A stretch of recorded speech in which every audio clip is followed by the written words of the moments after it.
So, is American Express a good investment right now? Let's dig into what one analyst thinks.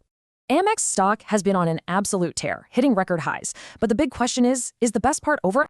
And this analyst doesn't pull any punches, saying the long-term potential just isn't that appealing.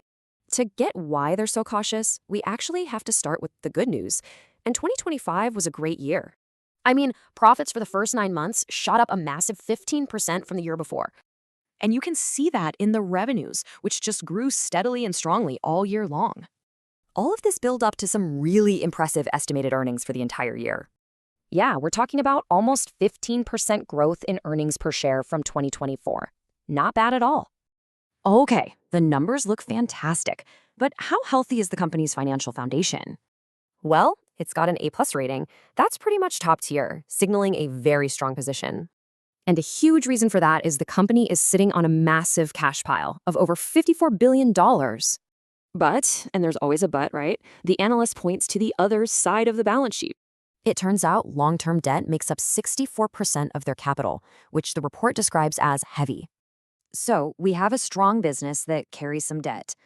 What does that mean for the stock? Well, over the past year, the stock has totally crushed the broader market, a huge outperformance.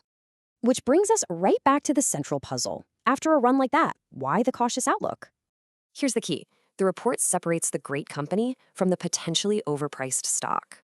Looking ahead 18 months, the analyst's price target suggests there's only moderate upside from here. But it's really the long-term forecast that's at the heart of this whole argument. The analyst is looking way out, projecting returns for the period between 2028 and 2030. And the potential returns are pretty modest. The best case is a small gain. The worst is actually a loss. So now you see it. These limited, long-term projections are exactly why the verdict is so cautious.